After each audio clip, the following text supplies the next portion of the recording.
बच्चों कल की कक्षा में 2 टॉपिक रह गए थे, आज पहले उनको कंप्लीट करते हैं और फिर उसके बाद में आगे बढ़ते हैं। देखिए पहला ये टॉपिक है ऊर्ध्वाधर विस्थापन, नॉर्मल शिफ्ट।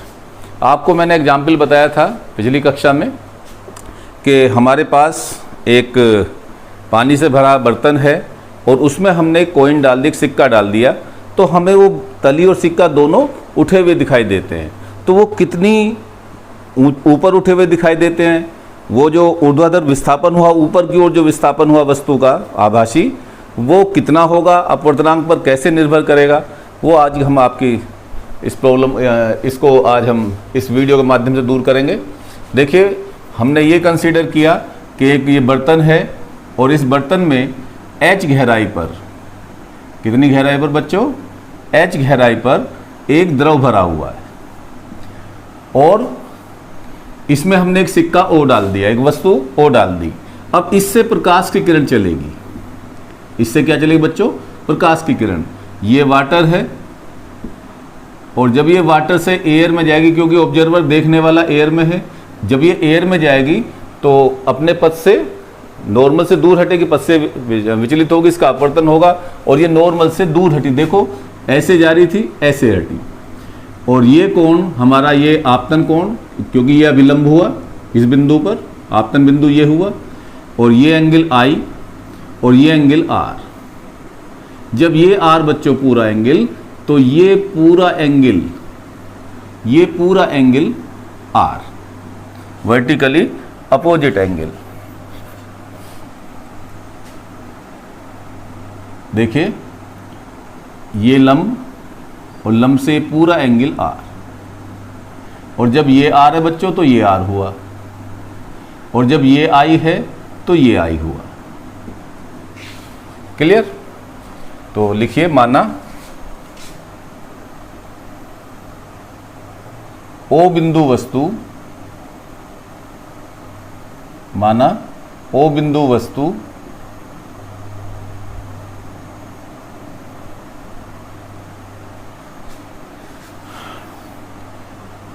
H गहराई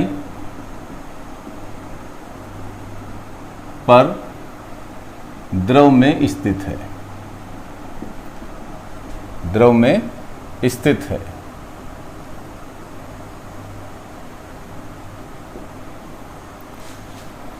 ठीक, ये बेटा होगी आभासी गहराई। तब चित्रानुसार जब आप चित्र बता देते हैं तो फिर आपको लिखने की कोई आवश्यकता नहीं। अकॉर्डिंग टू फिगर देखिए AO बराबर H और AO डैश बराबर H, ये होगी वास्तविक गहराई, वास्तविक गहराई, और बच्चों ये होगी आभासी गहराई, जो हमें महसूस हो रही है उसकी गहराई। क्लियर? अब देखिए, लगाइए स्नेल का नियम। स्नेल के नियम से, स्नेल के नियम से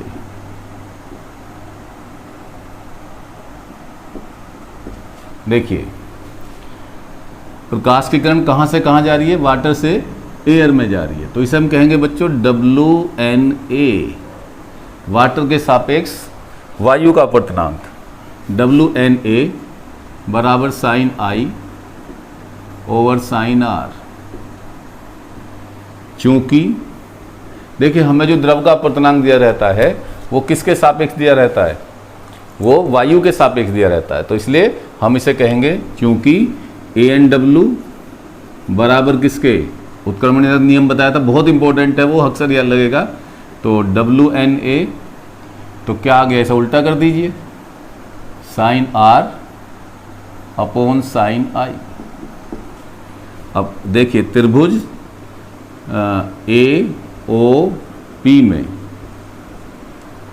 साइन I हुआ लंब अपॉन कर्ण, लंब क्या हो गया हमारे पास, देखिए ये 90 डिग्री, तो साइन आई बराबर ए पी अपॉन ओ ए, तो ये आ गया बच्चों ए पी, चलो ए पी, तो ए पी अपॉन ओ ए। अब त्रिभुज ए ओ डैश पी में साइन आर, लंब तो अब भी ए पी रहा, लेकिन कर्ण क्या हो गया, ओ डैश पी। अब बच्चों हमारी आँख का जो द्वारक होता है वो बहुत छोटा होता है, तो उस स्थिति में हम क्या मान सकते हैं, ओ पी को तो मान सकते हैं ओ ए, और ओ डैश पी को मान सकते हैं ए ओ डैश। तो चूंकि आँख का द्वारक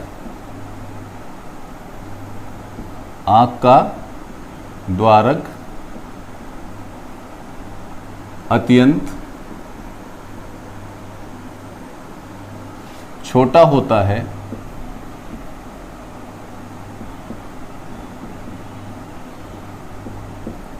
इसलिए कोण आई और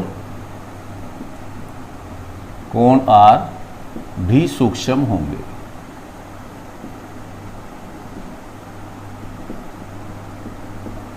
तब हम क्या ले सकते हैं बच्चों, ओ पी बराबर ओ ए, लगभग बराबर का चिन्ह लगाओ, ओ पी बराबर लगभग ओ ए,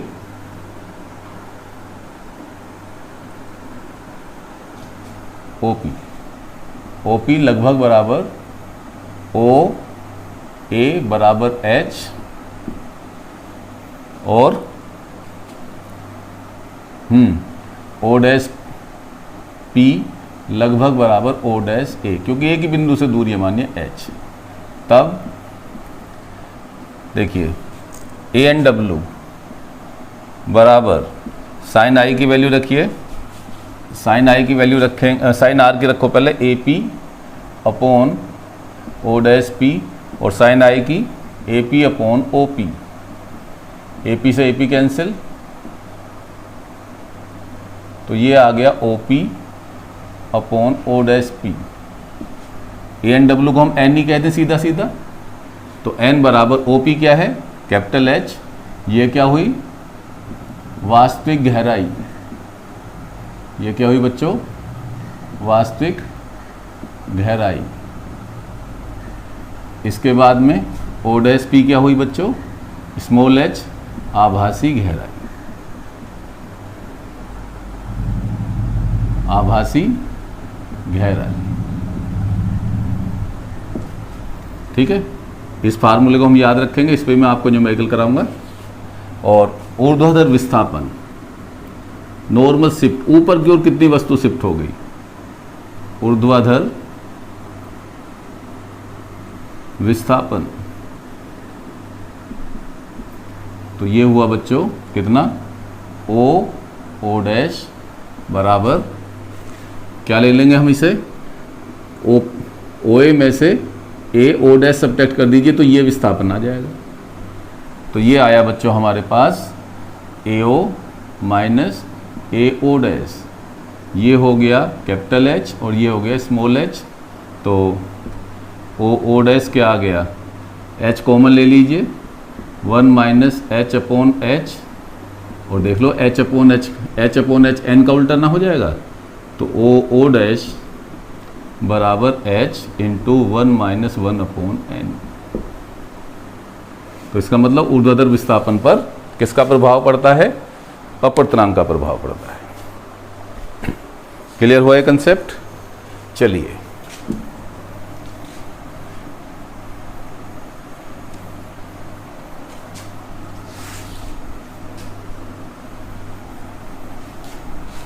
इसके बाद में मैं आपको एक जरा सा आइडिया और दूं।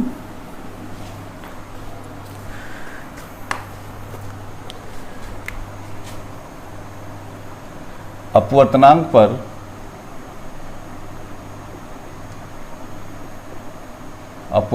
पर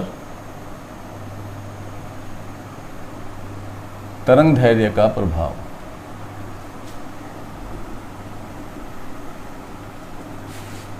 तरंग धैर्य का प्रभाव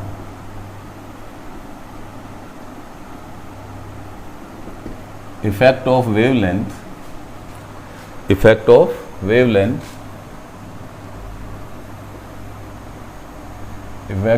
वेवलेंथ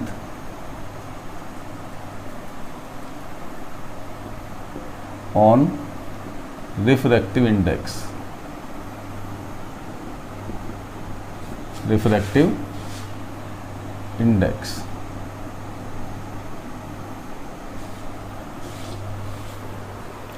क्लियर? देखिए बच्चों, जब प्रकाश की किरण एक माध्यम से दूसरे माध्यम में जाती है, तो याद रखेंगे क्या नहीं बदलती? बोलो। प्रकाश की आवृत्ति नहीं बदलती, क्योंकि आवृत्ति होती है तरंग संख्या, तरंगों की संख्या। ये नंबर ऑफ वेव्स एक जैसी रहेंगी, आवृत्ति नहीं बदलेगी। हाँ, क्या बदल जाएगा? चाल बदल जाएगी। क्या बदल जाएगा? चाल बदल जाएगी। चाल बदल जाएगी तो आप जानते हैं v बराबर तरंग के लिए n लैम्डा, पढ़ा ना सबने? न्यू लैम्डा कह लो। तो जब v बदला, न्यू तो कांस्टेंट है, ये तो बदलेगी नहीं, तो लैम्डा बदल जाएगा। क्लियर? हाँ, एक बात और आप इंपॉर्टेंट याद रखेंगे कि जब प्रकाश की किरण एक माध्यम से दूसरे माध्यम में जाती है तो प्रकाश की तीव्रता बढ़ जाती है। घटने की बजाय क्या हो जाती है? बढ़ जाती है। क्यों? क्योंकि तरंग का कुछ भाग अंतरा पृष्ठ द्वारा अवशोषित कर लिया जाता है, जो दोनों माध्यमों को अलग अलग करने वाली पृष्ठ है। जैसे कांच की और वायु का अंतरा पृष्ठ हुई है, ठीक है? ये पृष्ठ कुछ प्रकाश का अवशोषण कर लेती है, जिससे दूसरे माध्यम में क्या बढ़ जाती है? फोटोनों की संख्या बढ़ जाती है, तरंग की तीव्रता बढ़ जाती है। वो सब मैं आपको आगे डिस्कस करूंगा। तो लिखिए, जब प्रकाश की किरण एक माध्यम से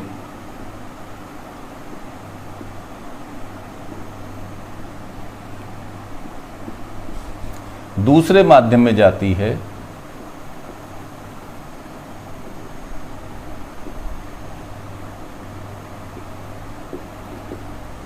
तो तरंग की आवृत्ति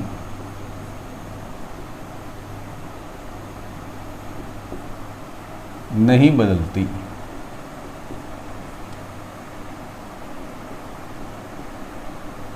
नहीं बदलती है, जबकि तरंग का वेग तथा तरंग दैर्घ्य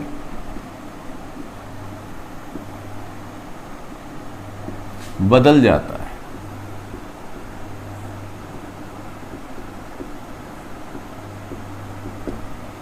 क्योंकि माध्यम का अपवर्तनांक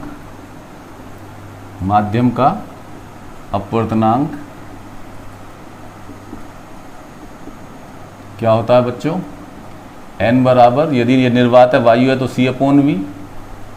अब देखिए, मान लो ये माध्यम 1 और ये माध्यम 2, तो हम इसे ऐसे भी कह सकते हैं कि v1/v2। इस माध्यम में वेग v2 और इस माध्यम में वेग v1। अब देखिए, n बराबर v की जगह न्यू लैम्डा रखो, तो न्यू तो एक जैसा ही है, λ1/ν λ2। तो n बराबर λ1/λ2। क्लियर? एक साइंटिस्ट आए कोची ने अपवर्तनांक और तरंग दैर्घ्य के बीच निम्न संबंध दिया। कोची के अनुसार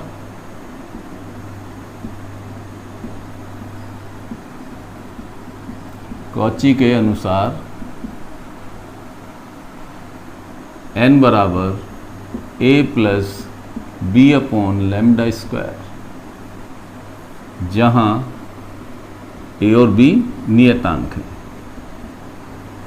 जहां a और b एक नियतांक है, सीधा लिखो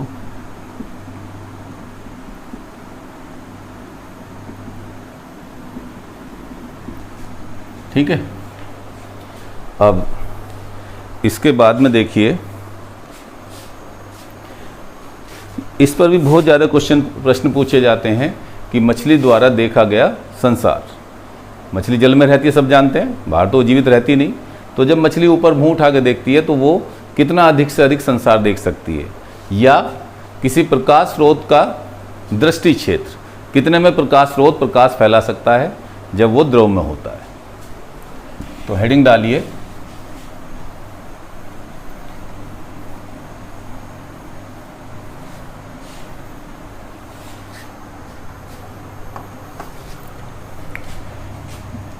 द्रव में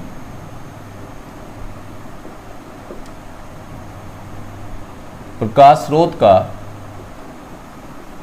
द्रव में प्रकाश स्रोत का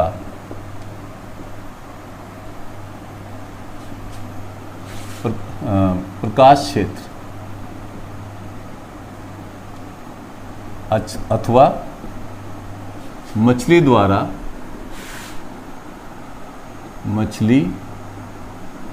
द्वारा देखा जाने वाला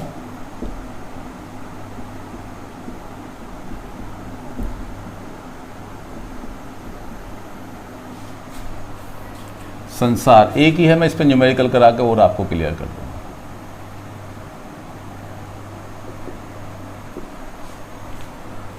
देखिए,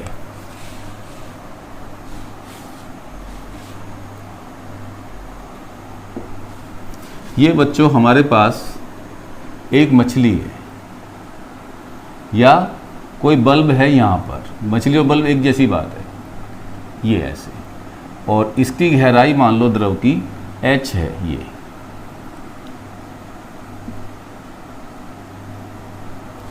इसमें द्रव भरा हुआ है, द्रव कुछ भी हो सकता है। तो देखिए, अधिक से अधिक प्रकाश क्षेत्र कब होगा, ये द्रव की पृष्ठ हो गई, ठीक। अब इससे प्रकाश की किरण चले ऐसे, और यदि उसका पूर्ण आंतरिक परावर्तन हो जाए, मतलब ऐसे निकल जाए, तो ये क्षेत्रफल अधिक से अधिक होगा।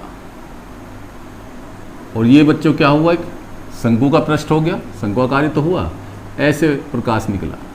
तो ये क्षेत्रफल जो है वो या तो मछली द्वारा देखा गया क्षेत्रफल है, या क्या, या प्रकाश स्रोत जो द्रव के अंदर स्थित है उसका क्या है, प्रकाश क्षेत्र है। अब देखिए, बिल्कुल इसी तरह से लेंगे, ये A, ये O और ये चलो B मान लो, ठीक है। अब किसी भी तरह से यदि आप ये रेडियस निकाल दो तो इसकी, ये वृत्ताकारी तो है, पाई आर स्क्वायर का क्षेत्र हो जाएगा, तो ये निकालना है। अब देखिए बच्चों, ये एंगल देखो, ये अभिलंब है, तो ये एंगल I बराबर C के नहीं हुआ। वो लोग क्रांति कोण की परिभाषा पढ़ाई थी मैंने, I बराबर किसके हुआ, C के। क्लियर है इतनी बात। चलिए, अब ये C है तो ये भी C है, ठीक। तो लिखिए, माना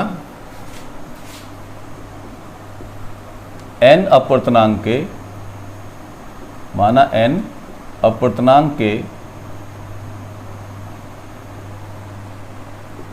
द्रव में, माना n अपवर्तनांक के द्रव में O प्रकाश स्रोत है,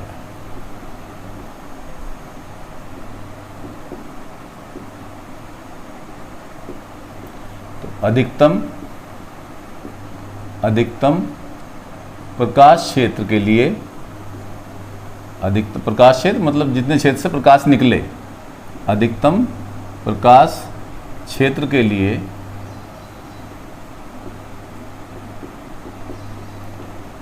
कोण I बराबर C के, कोण I बराबर किसके बच्चों, C के। अब देखिए, तब हमने आपको सूत्र बताया हुआ है n बराबर 1/sin c, या sin c बराबर 1/n। समीकरण नंबर, या चलो इतने रहने दो, ये समीकरण नंबर 1। अब चित्रानुसार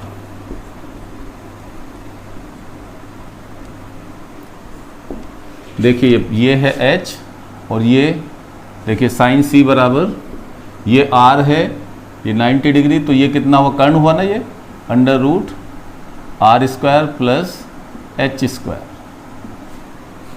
तो चित्रानुसार त्रिभुज AOB में sin c बराबर लंब क्या हो गया बच्चों, AB, और कर्ण क्या हुआ, OB। तो AB तो r है और ये है √r² प्लस h²। समीकरण 1 में रखने पर, समीकरण 1 में रखने पर तो n बराबर क्या आ गया, देखिए रखिए, उल्टा कर दो इसे, r² प्लस h² अपॉन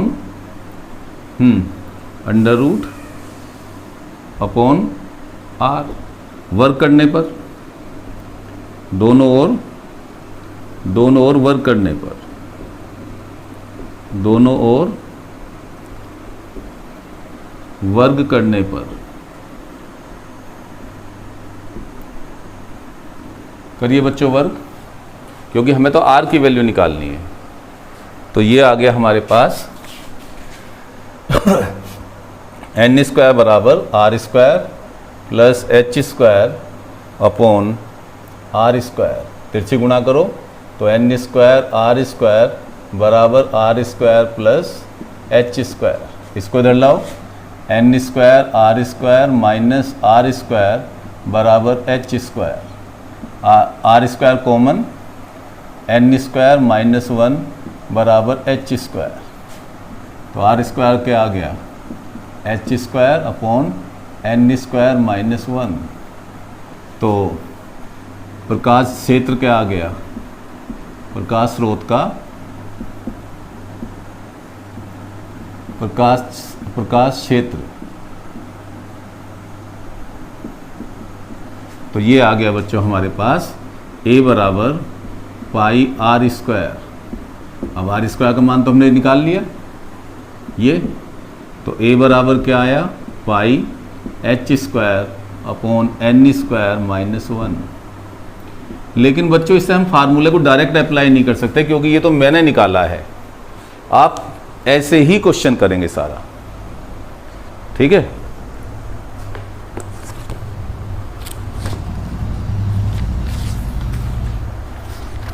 अब मैं आपको इस पर आधारित प्रश्न करा देता हूं।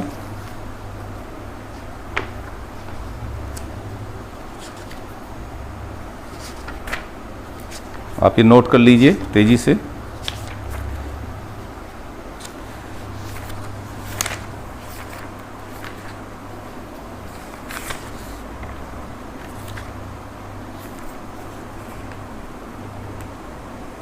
ये देखिए,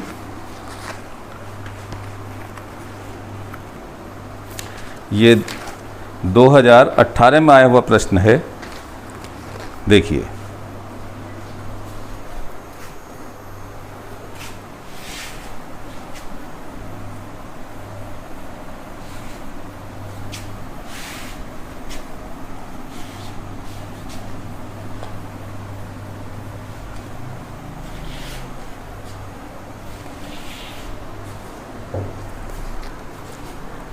ये है, देखिए एग्जाम्पल लिखिए 1। जल से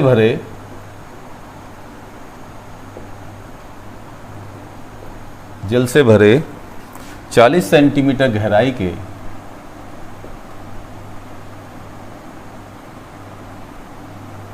40 सेंटीमीटर गहराई के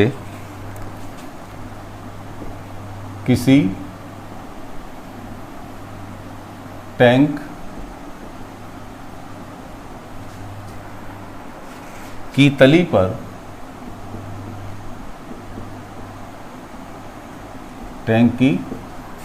पर एक बिंदुवत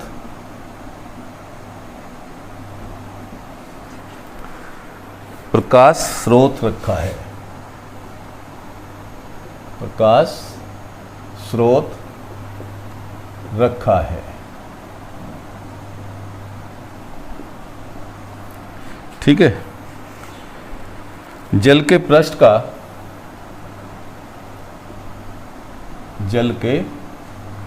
पृष्ठ का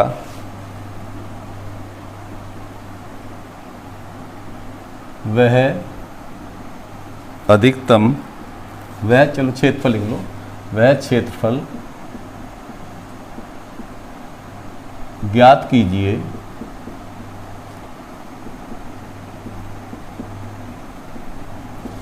कीजिए जिससे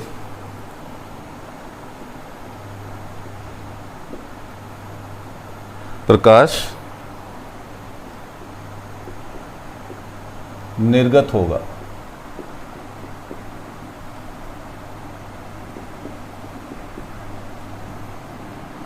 ठीक। तो बच्चों आप बिल्कुल ऐसे ही करेंगे जैसे मैंने सॉल्यूशन किया है पिछले वाले का।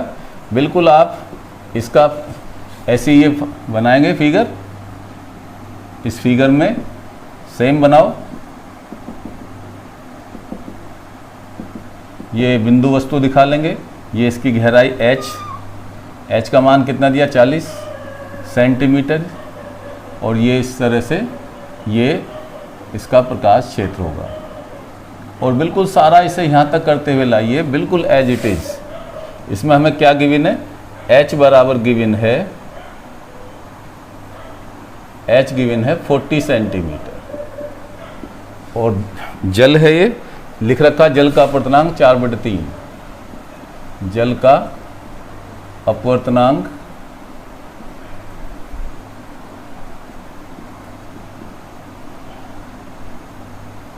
4/3 है।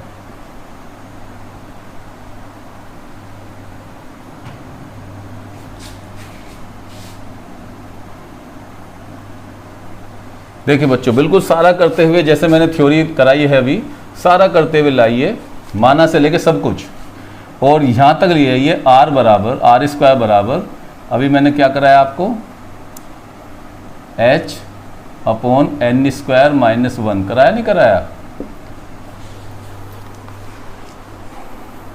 अब क्या कहेंगे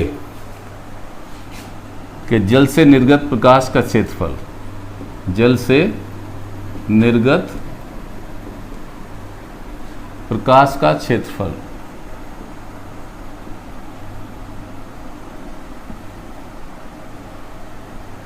तो A बराबर लिखो πr²। तो बच्चों ध्यान देना, आपको जैसे मैंने अभी ये फार्मूला ड्राइव करा, ये बिल्कुल एज इट इज ड्राइव करके और तब आप लेंगे इस तरह से। अब वैल्यू डाल दीजिए, A बराबर π h/n² - 1। तो A बराबर पाई की वैल्यू 3.14, h की वैल्यू 40 सेंटीमीटर। ठीक है, तो ये 40 सेंटीमीटर स्क्वायर हो जाएगा। और n की वैल्यू कितनी है, बोलो, 4/3 का स्क्वायर -1। तो A बराबर, देखिए 0 से पॉइंट हट गई, ये 4 रह गया, 4 चौक 16, 4 एकम 4 एक 5, और 4 तिया 12, दशमलव 1 अंक बाद लगेगी इस जीरो की वजह से। तो 125.6, इन्हें एक बार जोड़ो एक बार घटाओ, तो वैसे भी आप चाहो तो 1.33 का स्क्वायर हो जाएगा ये, -1, तो 125.6 बटे, इन्हें एक बार जोड़ो एक बार घटाओ, जोड़ोगे तो ये आ जाएगा 2.33 और 0.33, ये सेंटीमीटर स्क्वायर आ जाएगा। इसे आप कैलकुलेट कर लेना। और वैसे मैं इसका आंसर बता दूं, ये आ जाएगा 0.65 मीटर स्क्वायर, 0.65 मीटर स्क्वायर। वो मीटर कैसे बदलेंगे, देखो इस तरह से, देखिए कि ये सेंटीमीटर स्क्वायर है, तो 125.6 upon 2.33 into 0.33 into 10⁻⁻4 metre square. तो देखिए 2 दशमलव से इससे, 2 दशमलव से इससे, तो ये 10⁻⁻4 कैंसिल, इनको आप गुना भाग करेंगे तो ये 0.65 मीटर स्क्वायर आ जाएगा।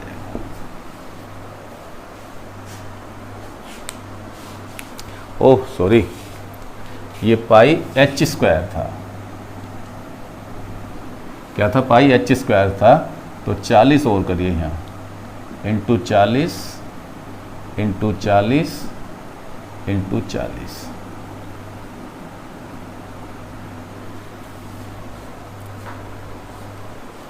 ठीक है।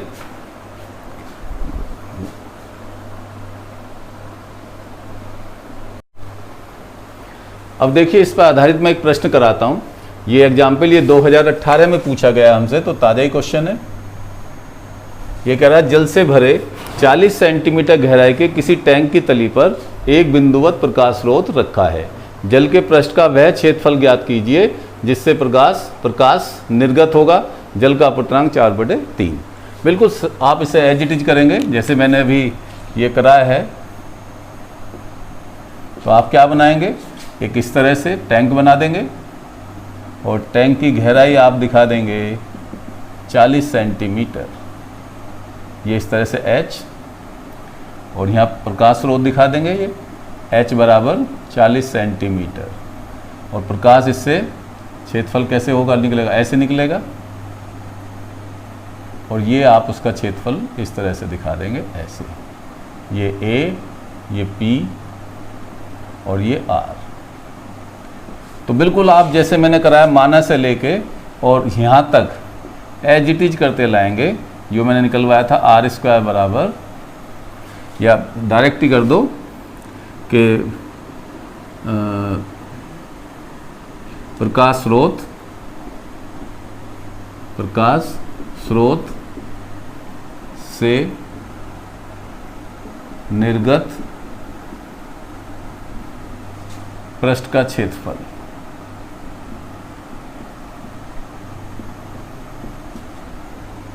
प्रकाश के पृष्ठ का क्षेत्रफल। तो A बराबर पाई R², या A बराबर पाई, R की वैल्यू हमने निकलवाई थी आपको H² अपॉन N² - 1। अब यहाँ पर देखिए बच्चों, H का मान 40 सेंटीमीटर दिया है। चूँकि H बराबर 40 सेंटीमीटर, या इसे आप मीटर में बदलिए 0.4 मीटर, 100 से भाग कर लेंगे, और N हमें दिया हुआ है 4/3। तो A बराबर पाई का मान 3.14 इंटू H का मान 0.4 इंटू 0.4 अपॉन 4/3 का स्क्वायर माइनस 1 का स्क्वायर। तो A बराबर 3.14 इंटू 0.16 अपॉन ये 1.33 हुआ। इसे एक के साथ एक बार जोड़िए, एक बार घटाइए, तो 2.33 इंटू 0.33, ये मीटर स्क्वायर आ जाएगा बच्चों। इसे आप कैलकुलेट कर लेना, और ये आ जाएगा 0.65 मीटर स्क्वायर। क्लियर हो गया? चलिए, ये मछली होती तो मछली के लिए भी सेम ट्रीटमेंट करते। एक मैं आपको और बढ़िया क्वेश्चन कराता हूँ, 2015 का आया हुआ।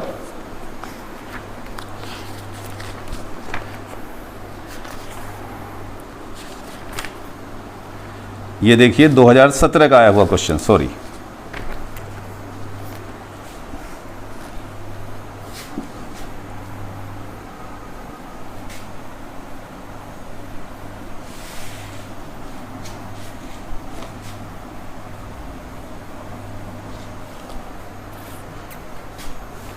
क्या कहता है?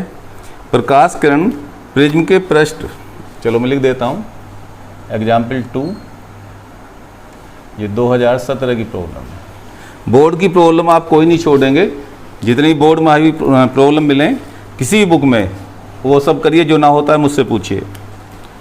ये कहता है प्रकाश किरण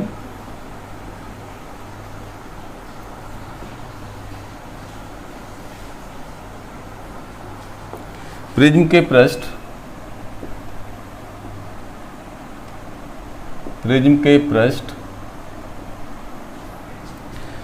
AB पर लंबवत आपतित होती है।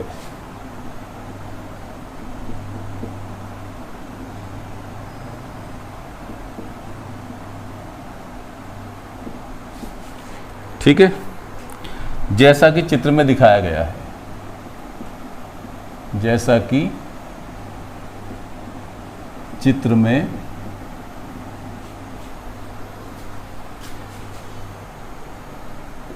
दिखाया गया है।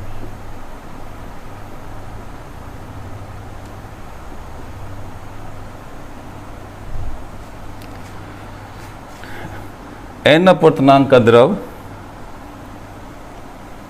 n अपवर्तनांक का द्रव पृष्ठ AC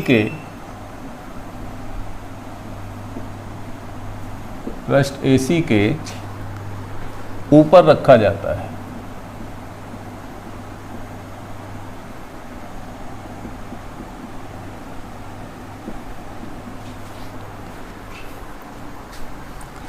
n का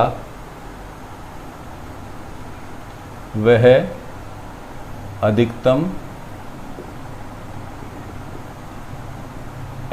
अधिकतम मान ज्ञात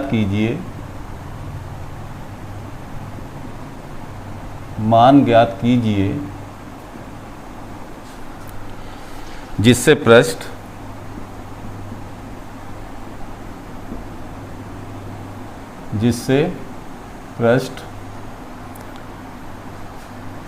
से प्रकाश का पूर्ण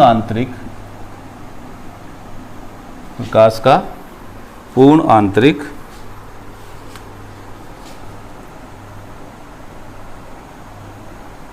परावर्तन हो।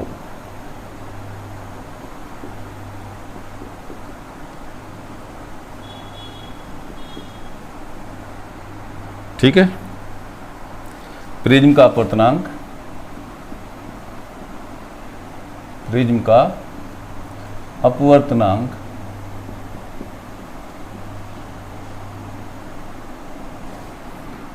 बराबर 3/2। ये फिगर दी हुई है।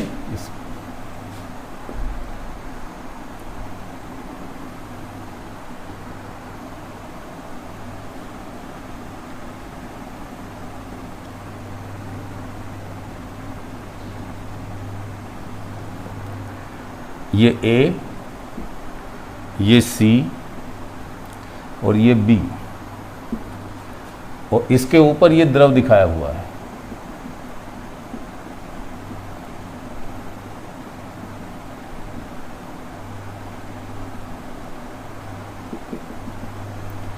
ठीक है, और ये प्रकाश की किरण इस पर लंबवत आपतित हुई ऐसे AB पृष्ठ पर, और ये स्ट्रेट लंबवत तो सीधी जाएगी, और यहाँ पर इसका पूर्ण आंतरिक परावर्तन हुआ तो प्रकाश की किरण ऐसे जानी चाहिए।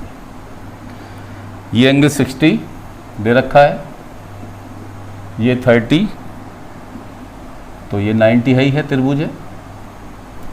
ठीक है, तो क्या कहता है, इस द्रव का हमसे अपवर्तनांक पूछता है, इसका n पूछता है। अब देखना, यदि आपने कंसेप्ट समझा है तो चाहे न्यूमेरिकल कैसा ही आ जाए, आपसे गलती नहीं होने की, आप उसे कर देंगे। क्या कहा, बिल्कुल क्वेश्चन को कूल माइंड होकर समझिए। कह रहा है कि प्रकाश की किरण या प्रकाश किरण प्रिज्म के पृष्ठ AB पर लंबवत आपतित होती है। हो रही है लंबवत आपतित, चलिए जैसा कि चित्र में दिखाया गया है। n अपवर्तनांक का द्रव पृष्ठ AC के ऊपर रखा, चलो ये रखा है। कह रहा n का वह अधिकतम मान ज्ञात कीजिए जिससे पृष्ठ से प्रकाश का पूर्ण आंतरिक परावर्तन हो। पूर्ण आंतरिक परावर्तन बच्चों कब होगा, जब इस पृष्ठ अंतरा पृष्ठ पर ये आपातिकरण हुआ, क्या हुआ, ये आपातिकरण हुई, और ये अपवर्तित किरण हुई। तो ये I बराबर किसके हो, C के हो। I बराबर किसके हो, C के हो। अब देखो बेटा, हमें ये तो पता है ही है कि ये R का मान 90 डिग्री है, ठीक है। अब प्रकाश की किरण कहाँ से कहाँ जा रही है, कांच से, बोलो, वाटर लिक्विड में जा रही है, कांच से लिक्विड में जा रही है। तो हमें ये कोण पता होना चाहिए। अब देखिए जरा ज्योमेट्री लगाते हैं, ये 90 डिग्री है ही, ये 60, तो ये 30, तो ये कोण कितना रह गया बताओ भाई, पूरा 90 होगा, ये 30 ये निकल गया, तो कितना कोण रहेगा, ये 60 डिग्री। तो देखिए बहुत आसान सॉल्यूशन तरीके से कराऊंगा मैं इसको। आप स्नेल का नियम लगाओ, स्नेल के नियम से। फिगर देख कर डरना नहीं चाहिए, कंसेप्ट याद रखना चाहिए। प्रकाश की किरण कहाँ से कहाँ जा रही है, ग्लास से लिक्विड में जा रही है, तो ग्लास के सापेक्ष लिक्विड का अपवर्तनांक GNL बराबर साइन I कितना है, अभी मैंने बता दिया 60 डिग्री, अपॉन साइन R कितना है 90 डिग्री। चलो पहले value sine I upon sine R, क्योंकि I बराबर C और ये कितना है 60 डिग्री और R कितना है 90, तो क्या आ गया GNL बराबर साइन I की वैल्यू 60 अपॉन साइन 90। अब देखिए जब मैंने आपको विभिन्न माध्यमों में अपवर्तनांक पढ़ाया था तो मैंने बताया था कि जिसका जो इंडेक्स पहले आता है उसका अपवर्तनांक, चूंकि GNL को कैसे लिख सकते हैं, देखो पहले कौन आया G, तो G ऊपर जाएगा, वो G नीचे जाएगा, ANG नीचे जाएगा, L कौन आया बाद में आया, तो ANL ऊपर जाएगा। साइन 60 कितना √3/2 और साइन 91, तो ANL कितना आ गया बच्चों, ये आ गया √3/2 इंटू ANG। अब √3/2 ANG कितना है 3/2, कितना आ गया 3√3/4। आया समझ में? तो कुछ नहीं है, बहुत आसान है। न्यूमेरिकल तो बहुत आसान होते हैं, बशर्ते आपने थ्योरी अच्छी तरह से पढ़ी हुई हो। एक लड़के ने और मुझसे एक क्वेश्चन पूछा था, ये 2015 में आया हुआ है, इसे भी देख लीजिए। और तो हर तरह के क्वेश्चन मैंने कराई दिए, फिर मैं आपको एक असाइनमेंट दूंगा।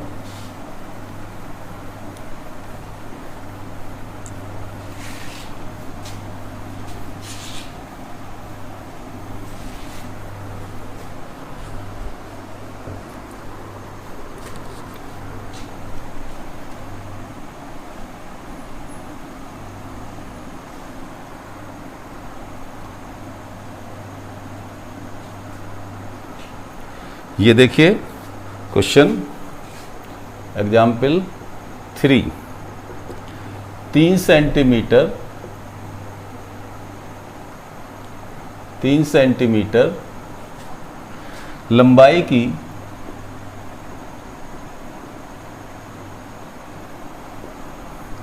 एक पतली छड़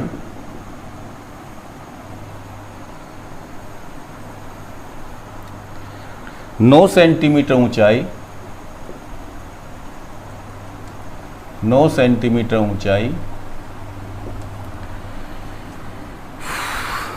तथा 6 सेंटीमीटर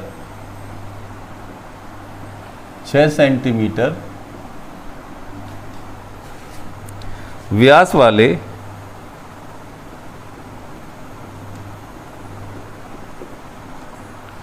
बीकर में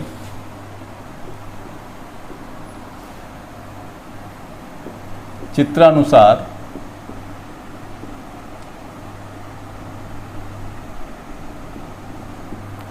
स्थित है।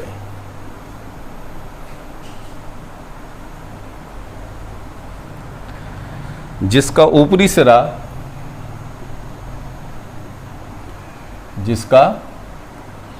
सिरा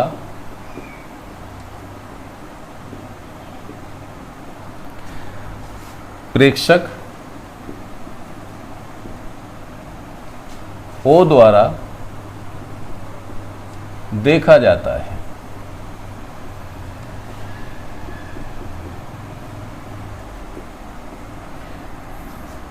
जब बीकर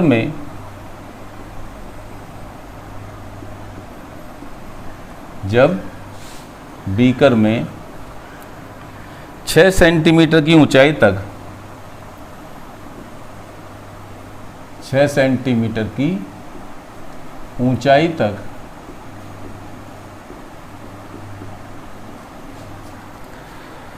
द्रव भरा जाता है,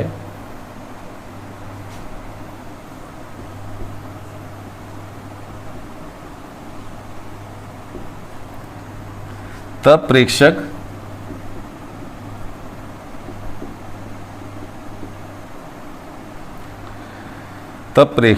छड़ का निचला सिरा भी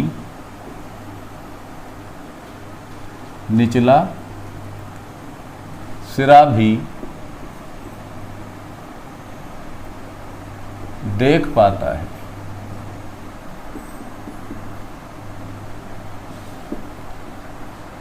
द्रव का अपवर्तनांक ज्ञात कीजिए।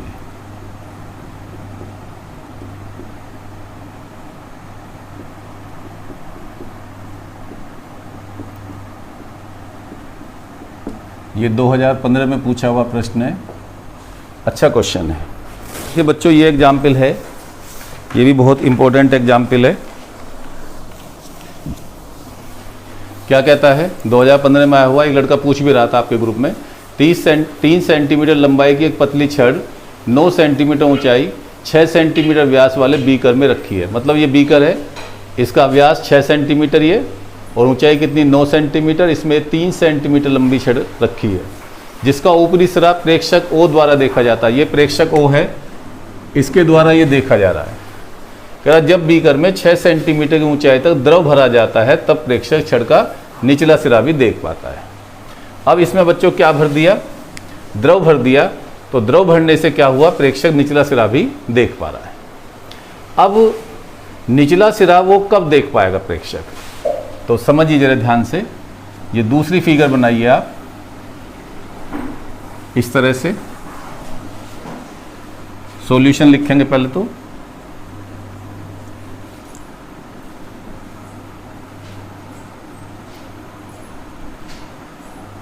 देखिए इसमें 3 सेंटीमीटर ऊंचाई की छड़ हो गई,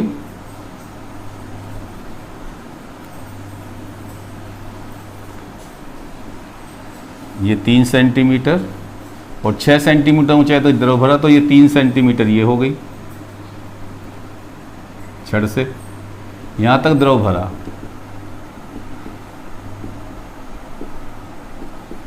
ठीक, अब कह रहा है कि उसका निचला सिरा भी दिखने लगा। तो निचला सिरा कब दिखाई देगा, जब इससे प्रकाश की किरण चले ऐसे, और ये एयर में इसका अपवर्तन हो, इस तरह से प्रेक्षक को दिखाई दे,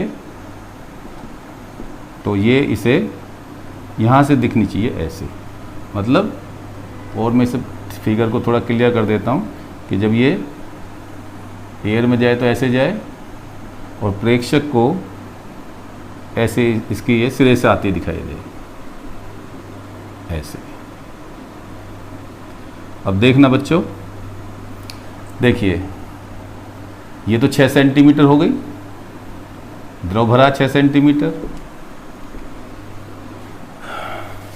ये 3 है, ये पूरी 6 है, ये कोण I, तो देखिए कौन सा कोण, ये कोण I, और ये अपवर्तन कोण हुआ R, तो ये पूरा कोण R हुआ। ठीक है, ये इसके बराबर खींचिए, तो ये कितनी हो जाएगी, ये तो इसे M कह दो, इसे P कह दो, इसे A, और ये B। तो देखिए इसमें ये BP क्या हो जाएगी, छड़ तो बहुत सूक्ष्म होती है ना ये छड़ ऐसे, ये BP क्या हो जाएगी, BP हो जाएगी √, देखो 3 का स्क्वायर प्लस 6 का स्क्वायर, पाइथागोरस प्रमेय से। और AP क्या हो जाएगी बच्चों? AP ये 3 है और ये 3 है, तो अंडर रूट 3 का स्क्वायर प्लस 3 का स्क्वायर। अब लो, प्रकाश की किरण कहाँ से कहाँ जा रही है? लिक्विड से एयर में जा रही है, तो हम कहेंगे LNA बराबर, स्नेल के नियम से ले रहे हैं ये, स्नेल नियम से LNA बराबर sine I over sine R। तो चूंकि LNA को क्या लिखेंगे हम, बोलो, या ANL क्या होगा? इंडेक्स बदलो उत्क्रमणीयता के नियम से, तो ANL क्या होता है? 1/LNA। ANL हमने क्यों लिया? क्योंकि हमें पता है अपवर्तनांक जो दिए रहते हैं द्रव के, वो वायु के सापेक्ष दिए रहते हैं। तो ये हो जाएगा बेटा sine R over sine I। तो ANL बराबर साइन R, लंब तो ये समान है दोनों के लिए, कितना बोलो? BM ही कह दो। तो ये 3 सेंटीमीटर, ये तो साइन R इसमें देखिए ये 3, ये कितनी हुई? Under root 6। ये 3 है तो ये भी 3 सेंटीमीटर, तो 3 सेंटीमीटर अपॉन अंडर रूट 3 का स्क्वायर प्लस 3 का स्क्वायर। साइन R के लिए नहीं, साइन I अपॉन में साइन I है, तो साइन I के लिए देखिए I क्या है? ये इतना कोण है, ये I है, तो इसके लिए ये तो होगी लंब 3, और कर्ण कितना हुआ? अंडर रूट 6 का स्क्वायर प्लस 3 का स्क्वायर, तो 3 अपॉन अंडर रूट 6 का स्क्वायर प्लस 3 का स्क्वायर। 3 से 3 कैंसिल, तो ANL बराबर क्या आ गया? अंडर रूट ये 36 प्लस 9, ये अंडर रूट 3 × 9 प्लस 9 18। तो ये आ गया हमारे पास ANL बराबर अंडर रूट, सारे को कह लो 45/18। तो 3 से 9 से 9 पंजे 45, 5 9 दूनी 18, अंडर रूट 5/√2। कितना आ गया बच्चों? 5/√5/2। फिर से देख लीजिए, फिर से बता देता हूँ। देखिए ये छड़ उसे कब दिखाई देगी? जब इसके निचले सिरे से प्रकाश की किरण चले और इसका अपवर्तन हो, और अपवर्तन के पास वो उसके ऊपरी सिरे पर मिले, तब ये पूरी छड़ उसे दिखाई देगी। तो बेटा ये एंगल I इतना हुआ, क्योंकि आपाती किरण हुई, और ये पूरा अपवर्तन कोण R है, तो ये पूरा R हुआ। इसके लिए ये 3, भाई पूरी 6 है, तो ये 3, क्योंकि ये 3 तो इतनी है, और ये हम लेंगे अंडर रूट 3 का स्क्वायर प्लस 3 का स्क्वायर। क्लियर? ये हो जाएगी। और इसके लिए क्या लेंगे बोलो? 3 का स्क्वायर प्लस 6 का स्क्वायर। बस साइन लगा के इसे निकाल देंगे। तो इस कक्षा में बच्चों इतना ही। इसे ध्यान से समझिए और इसके नोट्स साथ साथ ले लीजिए। Thank you.